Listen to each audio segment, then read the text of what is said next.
Bien, hoy vamos a hablar de Cuernavaca.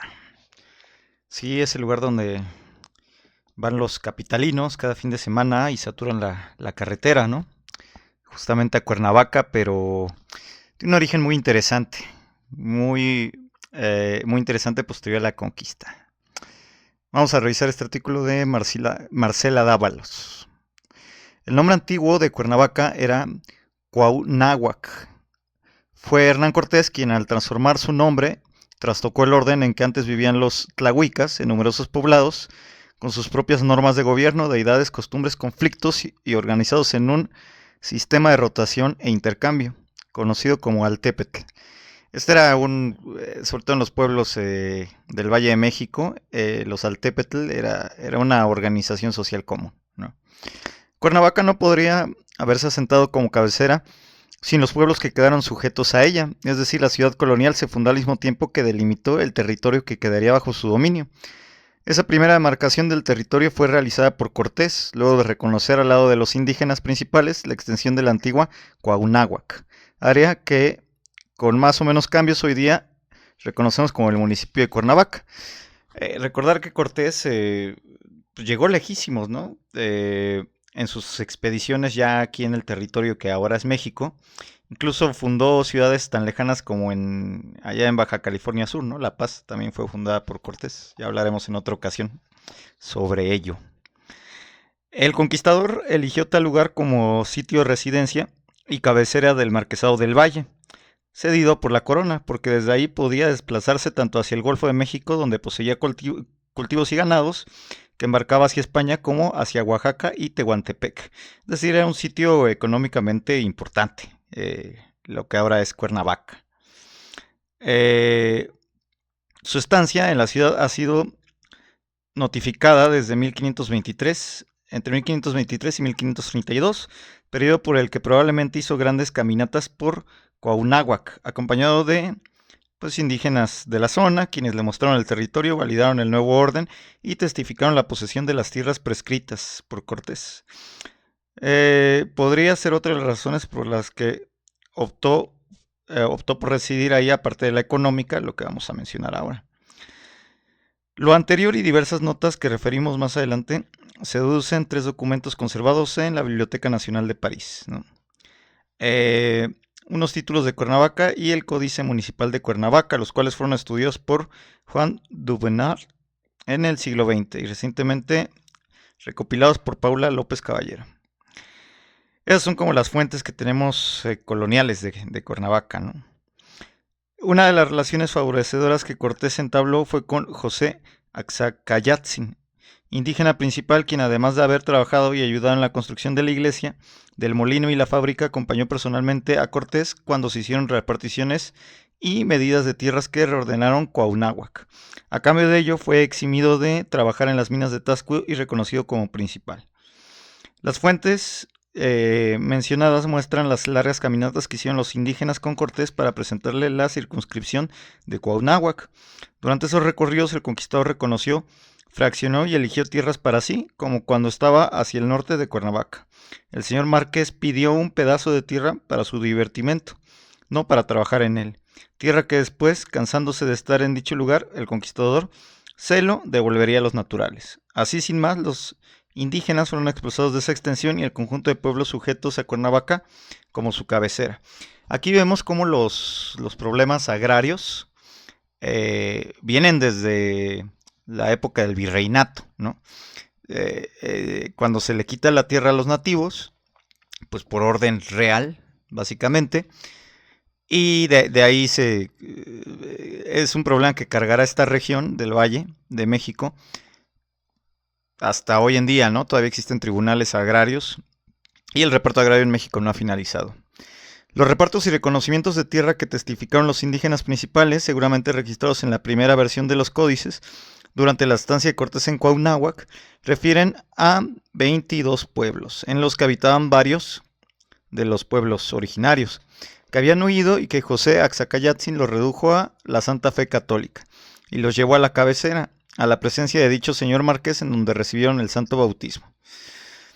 Esto pasó en todo el territorio que ahora es México, ¿no? Es decir, desde el valle hasta la península de Yucatán, donde naturales ya evangelizados se hicieron con el beneplácito de, por ejemplo, los conquistadores, y se les otorgaron algún cierto título de propiedad, incluso títulos nobiliarios, como en el caso de la península de Yucatán. Y fue así que los mismos nativos, pero ya evangelizados, desplazaban a los naturales, ¿no? Eso es interesante. La cabecera, con la anuencia de los principales, quedó establecida como centro del mando colonial y de los herederos, tanto de Cortés como de los indígenas relacionados con Axacayatzi, colocados en puestos privilegiados. Esto llevó a un proceso tal que para el siglo XVII, además de tener acceso a cargos de república y emplear el título de don y doña, se volvieron mestizos e incluso se consideraban españoles. Los sucesos en el territorio pasaban por el escrutinio de la cabecera, ahí se registraban desde las mercaderías hasta los cargos, pasando por las peticiones de mano de obra indígena, rutinas de alcalde mayor y toda clase de apuntes relativos a las tareas de la población.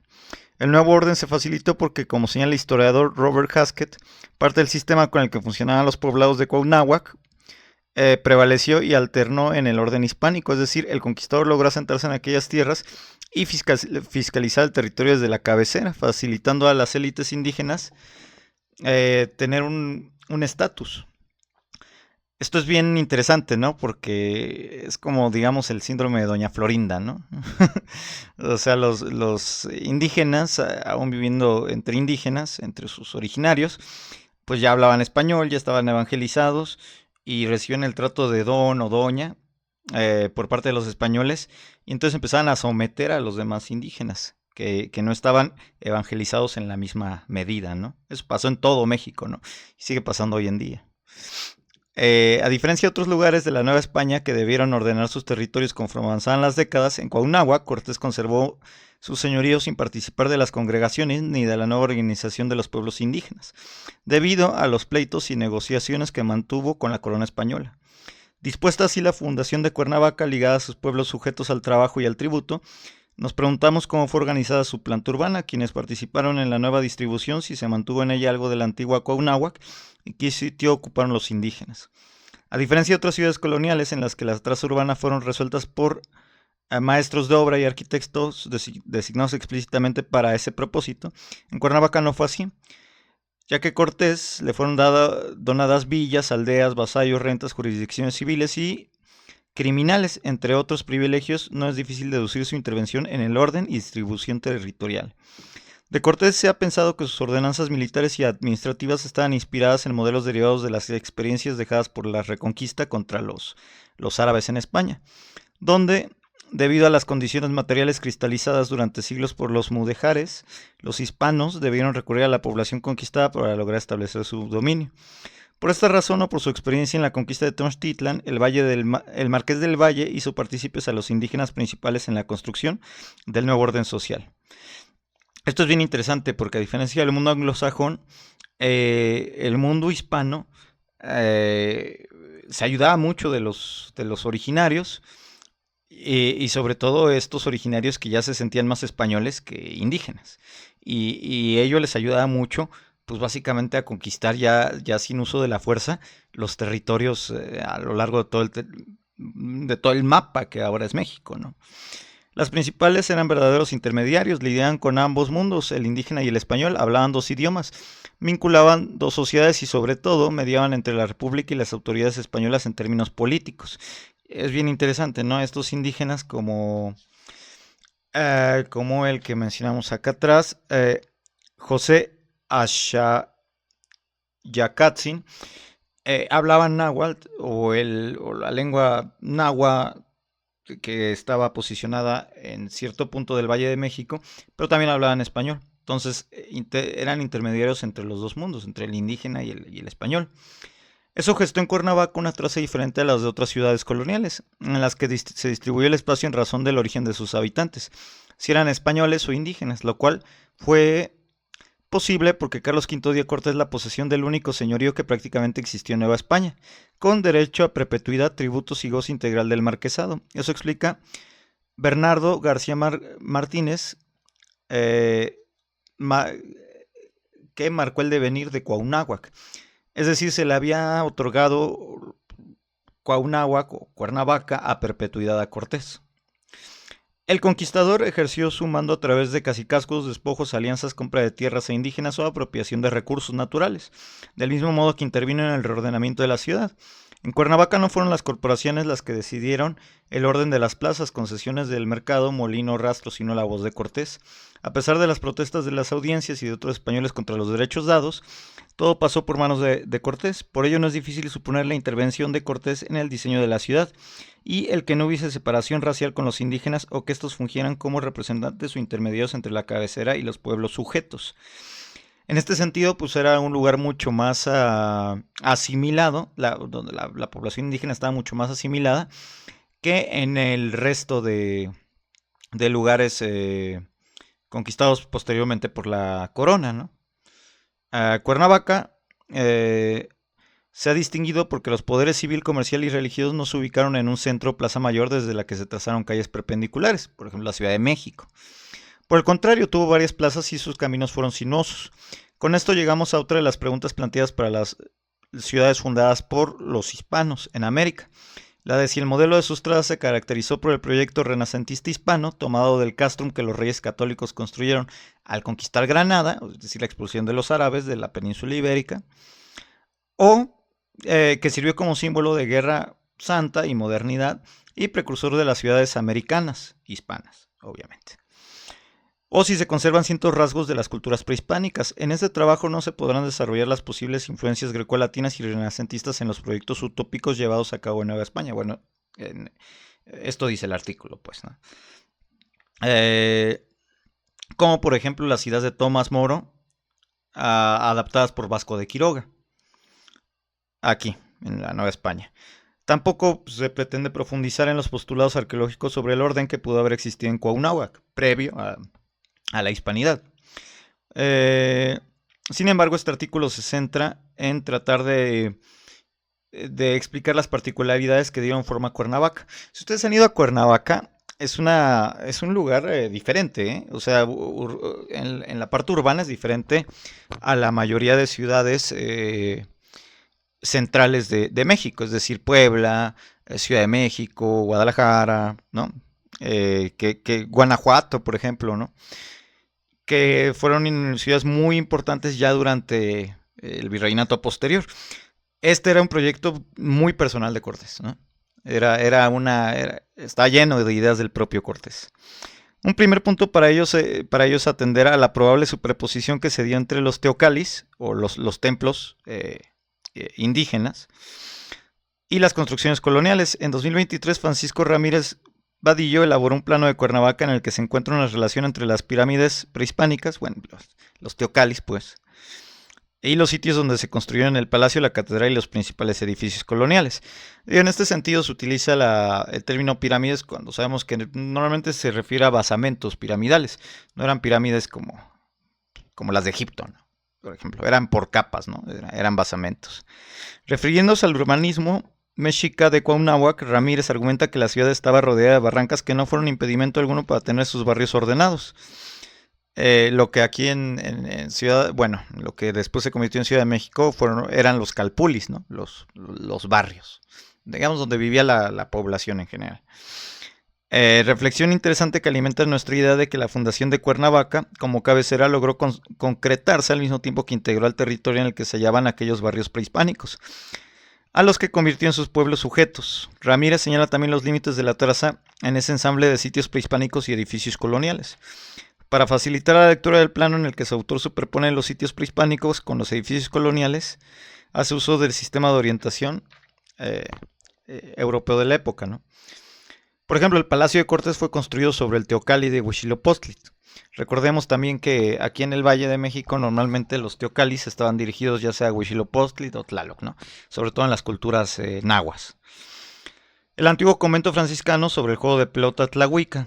El tianguis fue ubicado entre ellos, hoy día la Plaza Cívica en Cuernavaca, y también aparece el Tecpan o Casona y el Palacio de Tlaloc.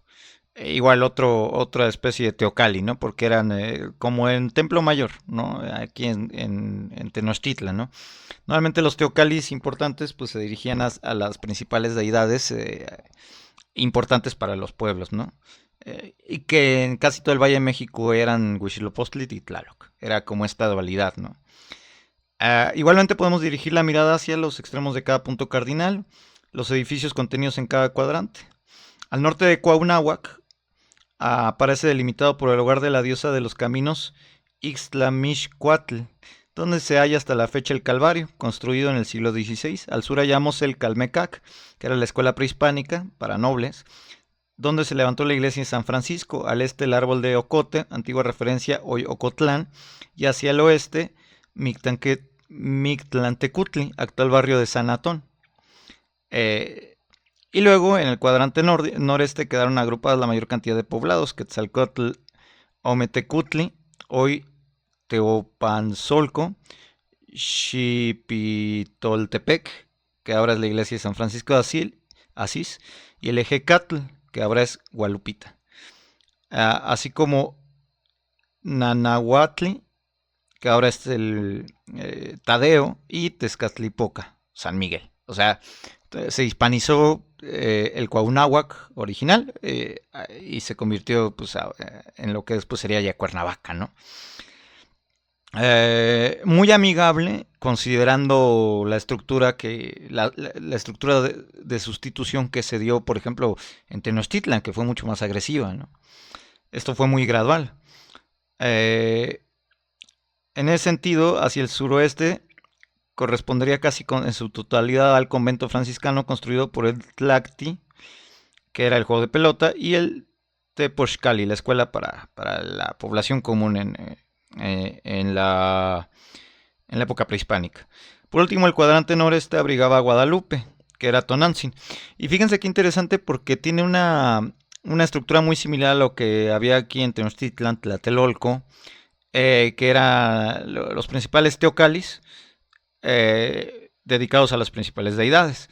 También tenemos en el caso de la Ciudad de México al norte, o al noreste, en su caso, en el Cerro del Tepeyac, estaba el Teocalli a Tonantzin, que terminó siendo ahora la villa de Guadalupe, ¿no? Se convirtió en el lugar para adorar a la Virgen guadalupana, en sustitución de Tonantzin. Pero fíjense qué interesante cómo todas estas culturas prehispánicas, si bien uno pensaría que no tenían tanto en común, tenían una estructura social mucho más en común de lo que parece, ¿no? Es decir, con Tenochtitlan, por ejemplo. Tenían su Tepochcali, su Calmecac, sus teocalis a Huitzilopochtli, a Tlaloc, a Tonantzin, o sea, muy muy similar, ¿no? Digamos que hagan el ejercicio, imagínense la Ciudad de México, Tenochtitlan y Tlatelolco, y esta estructura social en todo el Valle de México se repetía, ¿no? Claro que no igual, pero de forma muy parecida. Para ilustrar la relación entre los sitios prehispánicos y los edificios coloniales, basta referir uno de los relatos de los códices atribuidos a otro indígena principal, Toribio de San Martín. Su testimonio sobre cómo entraron los padres a componer esta villa alude a las órdenes mendicantes. Por ejemplo, la franciscana era la principal, ¿no? Y en particular a los franciscanos, pues sí, que fue la primera en llegar, además de haberse construido la iglesia bajo su dominio. Sobre el convento de San Francisco de Nuestra Señora de la Asunción, se ha advertido que Cortés decidió ofrecer a los frailes el solar ubicado en el poniente de la ciudad para que construyan su iglesia.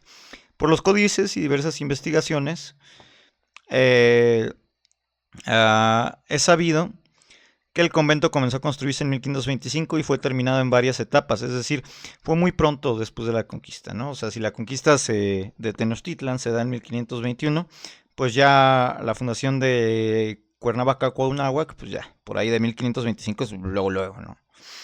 Esto explica por qué en todos estos planos,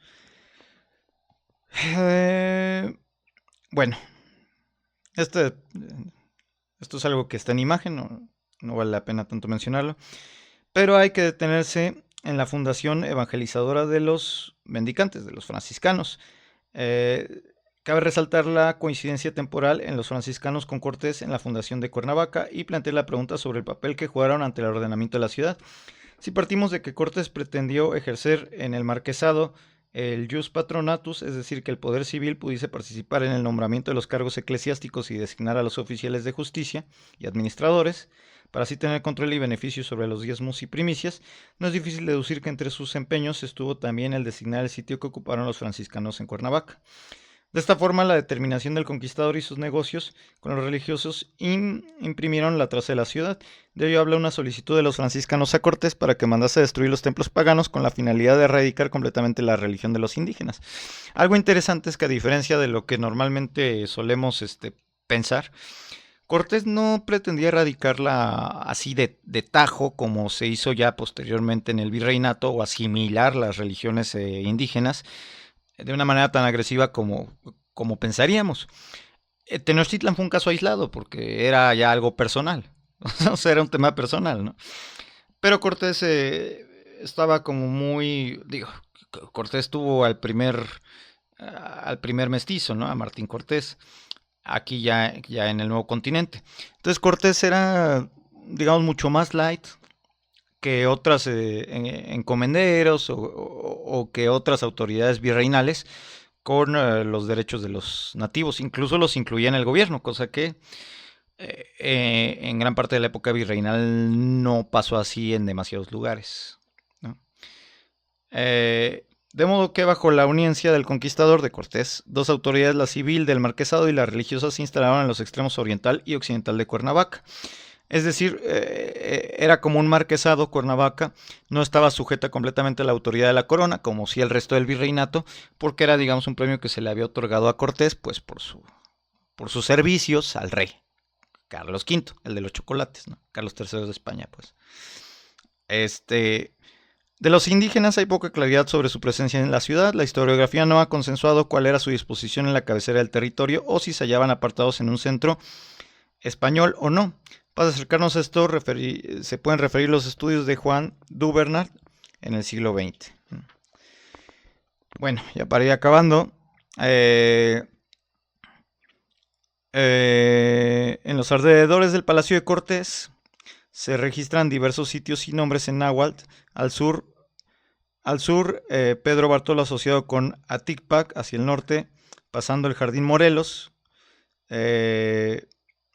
Al sur, la iglesia de Tepetates, que fue construida durante la conquista de Cuauhnáhuac y que se ubicaba en el barrio de Tecoac. O sea, todo esto es muy interesante porque nos ayuda a entender la fuerte influencia directa de Cortés sobre el Cuauhnáhuac, Cuernavaca, pues. Y bueno, para concluir, la fundación de Cuernavaca, que tomara esa forma, no fue casualidad, sino que tuvo sus motivos. Cortés demostró a Carlos V que el territorio no existían poblados españoles, ya que de ser así los tributos recolectados debían entregarse a la corona, y el conquistador habría perdido tanto su autoridad absoluta sobre el señorío como sus anhelos de continuar las expediciones hacia el sur. Por eso se cuidó de no tener ahí villas de españoles. Es decir, también Cortés prefirió no asimilar con población hispana, castellana, el Cuauhnáhuac, porque cuando ya se castellanizaba o se hispanizaba todo un territorio, directamente tenía que ser tributario de la corona.